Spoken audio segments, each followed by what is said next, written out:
Hey cactus friends, it's Jenny from Cookies Cacti. Today I want to take you through a tour of all of my agave plants. Agave hold a very special place in my heart because they were amongst the earliest succulents that I was obsessed with in my journey of growing and collecting all these spectacular, amazing plants. Some of these plants are actually the ones I've had the longest under my care, and so those ones from the year 2020 I will point out. So I'm going to start here in my garden where you can see several plants that are in the ground, in which let's just kind of walk through each one of them. Maybe we'll start with this one, which is where I had my camera pointed to right at the beginning. This is an agave Perii truncata variegata.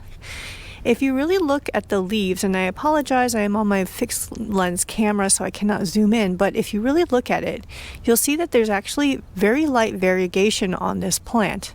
It's almost like a blue on blue variegation, which is really interesting. I bought this from Arizona Cactus Sales, several years back. It had been in a pot for a really long time, and then sometime in the last spring of this year, I put it in the ground. And it's been doing really well. I love Perii truncata, and then this variegation is even more cool. On the left side here, this is an agave, I believe it's a Queen Victoria Reginae, but of the variegated type, and you can see the center of the leaf is the yellow, and it's surrounded by two bands of green. And this plant actually came from my mystery unboxing video, and just recently this fall, I put it in the ground. There's actually some pups there on the side. I don't know if you can see.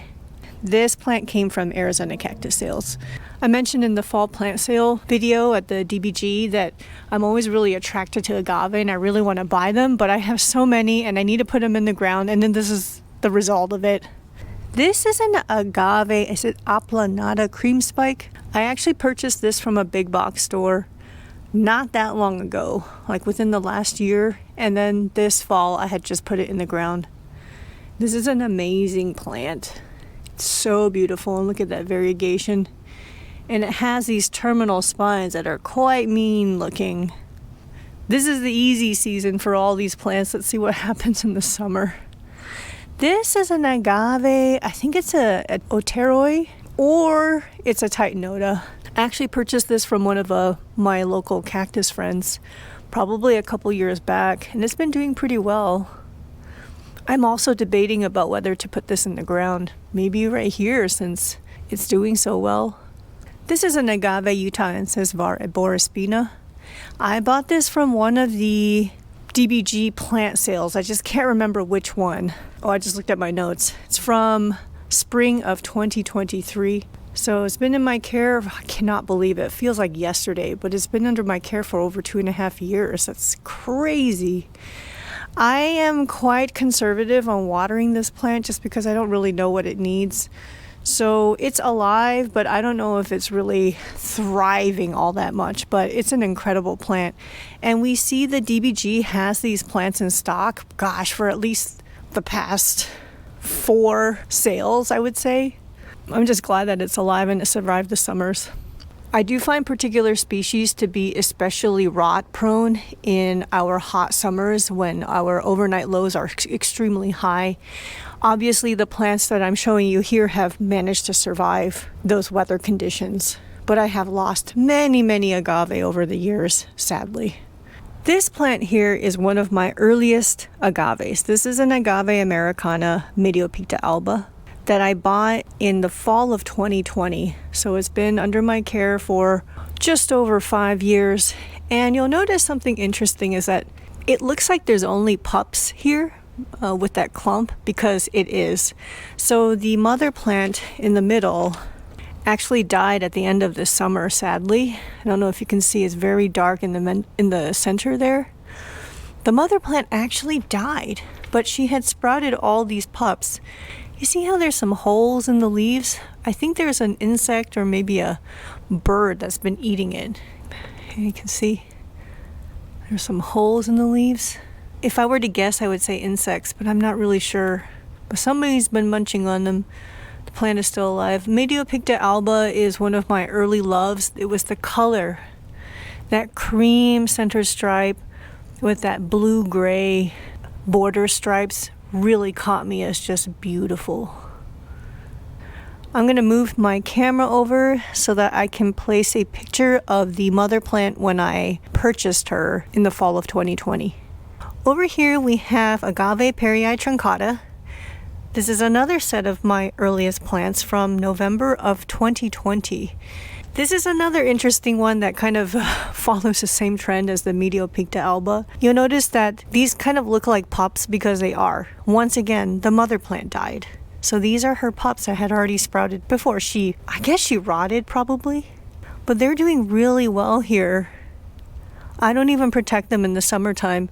They're really close to this wall, and this is a west-facing backyard, so they get protection from shade from the wall during the hottest part of the day in the summer. Doing well. I love perii truncata. Let me also put in the frame on the left a picture of this mother plant when I bought it in November of 2020. Pretty fun to follow these plants over all these years. Alright, so underneath this giant prickly pear, which I've done a video on in the past, is a very squished clump of Agave titanota white.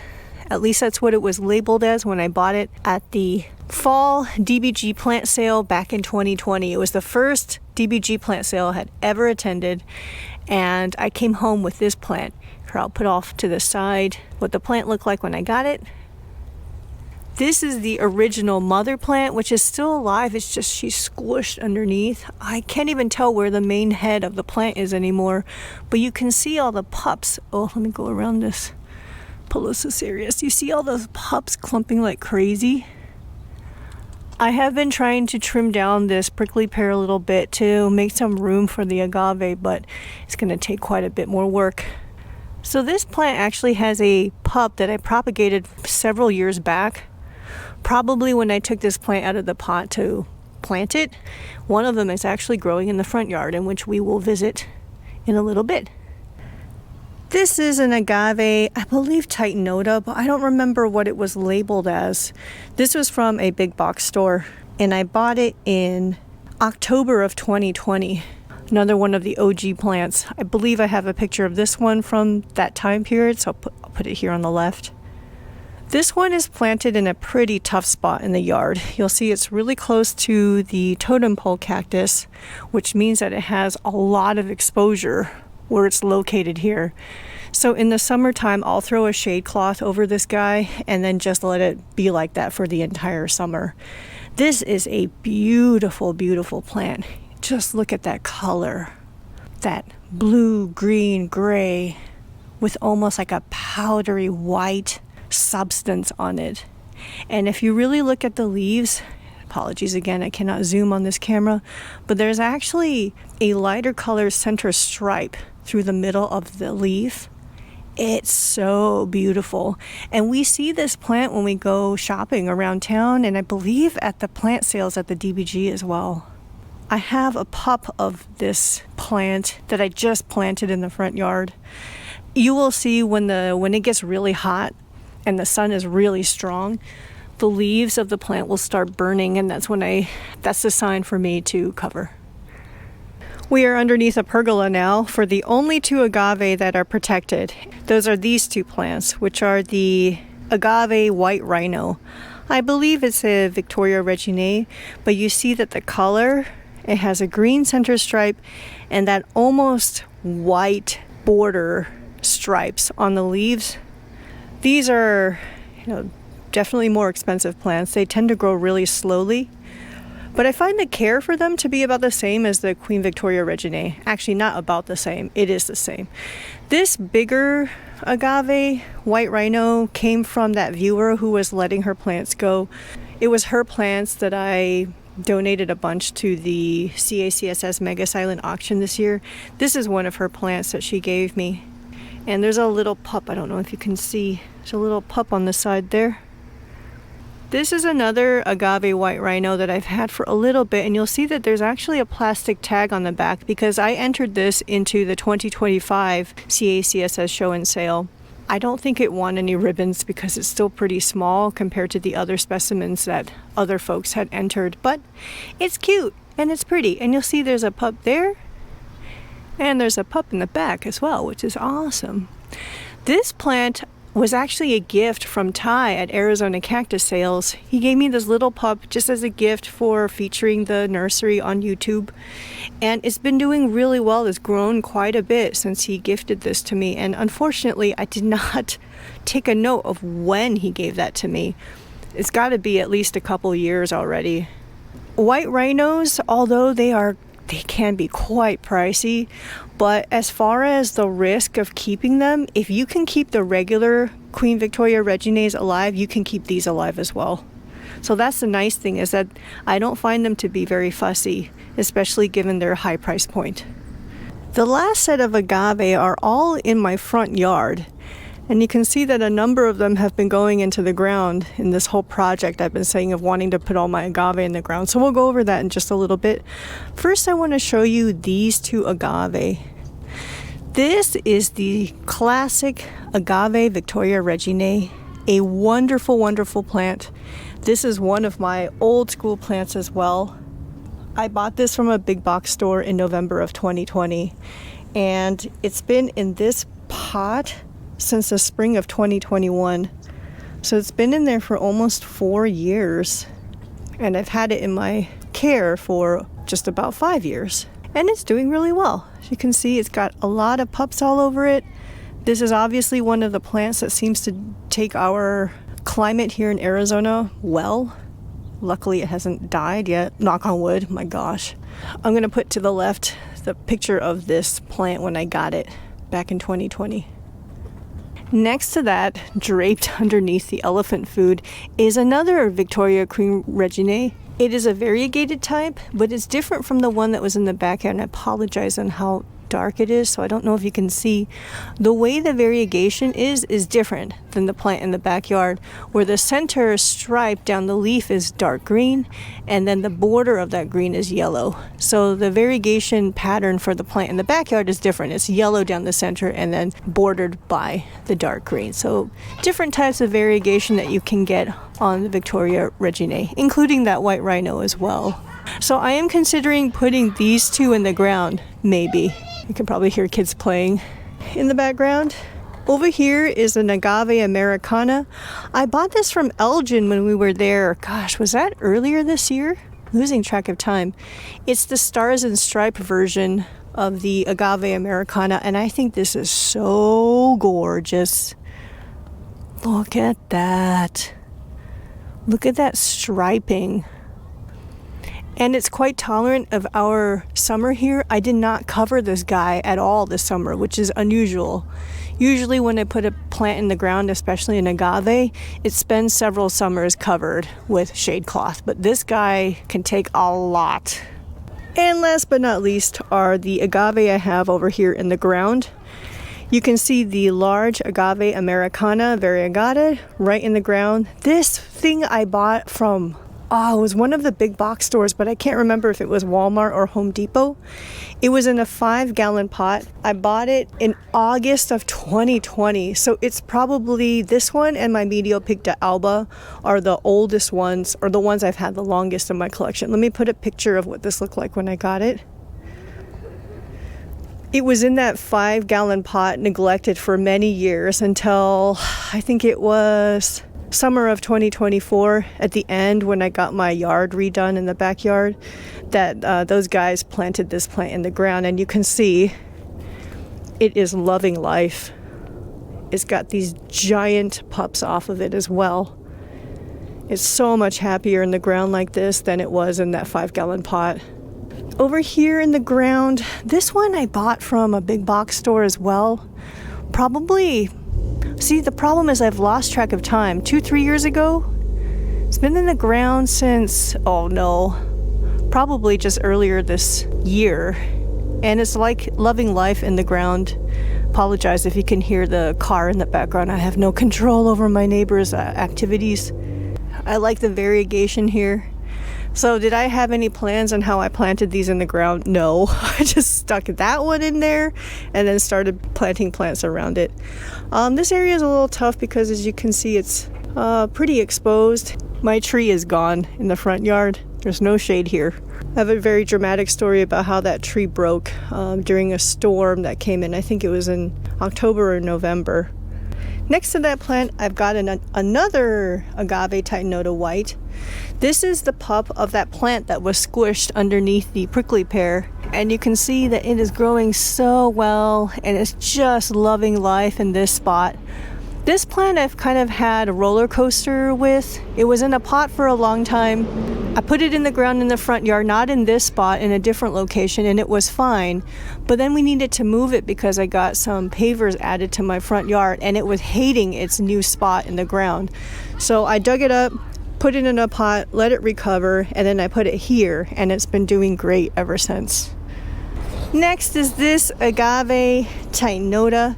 This is actually a pup off of that beautiful bluish plant over by my totem pole cactus. This had been in a pot for a long time, and then just this fall season I put it in the ground, and you can see that some of the outer leaves are not the happiest, maybe a little bit too much sun exposure, but the center leaves are doing okay, so I'm just going to leave it alone. It is mid-December, almost Christmas at the time of recording this, so I mean, we're already officially in winter. If it needs help in the winter, what is it going to do in the summer? And the last agave I'll go over is this one. This is an agave macrocentra, and it's variegated. I purchased this from Arizona cactus growers out in Surprise, Arizona. I did a shopping video there, but I don't think we've released it yet, so look forward to a video in the future on that nursery. So I'm also planning on putting this in the ground, but I'm trying to decide if I should put it here or not, because there's a lot of variegation going on here. I don't know if the beauty of this variegation would be lost by placing it here, but I might. We'll see. So there's still some space for sure in the front yard to put more agave. I forgot the last plant that's right by my door. This is an Agave Kichiokan, and it's been in this pot for a while. I got this plant from Arizona Cactus Sales. I'm thinking maybe I need to repot it sometime, get those pups out of there. But so far it's been doing okay. This is a beautiful plant, and we see this all over the place too when we go shopping. I love this plant. Well, I hope you all enjoyed this tour of my agave. They are one of my earliest loves, and I still love them, as you all notice when we go shopping together, where I'm oohing and aahing over the agave and then questioning myself on whether I should be buying more of them because I need to put the ones I have in the ground. And so now you can see what I'm talking about. So let me know, what are some of your favorite agave species? Do you plant them in the ground as well? Do you have them in pots? Or just a mix of everything? Let me know. So thank you all for joining me. Happy growing, y'all. Take care. Bye-bye. Well, I'm back because I left one of my agave out. This is an agave Oteroi, which was also one of my earliest agave purchases at my first DBG fall plant sale back in October of 2020. I have a picture of it when I first got it. I'm going to stick it here on the left as well. This thing is so gorgeous, and it's in this pot. Oh, can you see it?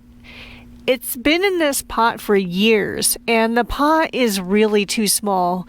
And you can see that in the original picture of when I bought it, it was just one plant, and now it has tons and tons of pups all around.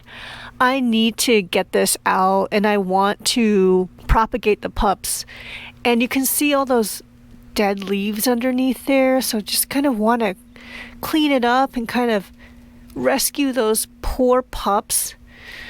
This plant is interesting. I have no idea what it actually wants. In the summertime, even when it's really hot, it seems to show signs of needing water, and being in such a small pot, it seems to need water more often. I don't know, but I think it's time to get this out of the pot and to free some of those pups. So actually, I'm thinking about repotting this plant together. We're going to give it a try. Although it is just a few days before Christmas, it's December, but it is unseasonably warm. Shall we do that together next? Let's do that. Alright, so join me on a future video where we will repot and propagate these pups together. Okay, now it's for real. Happy growing, y'all. Take care. Bye-bye.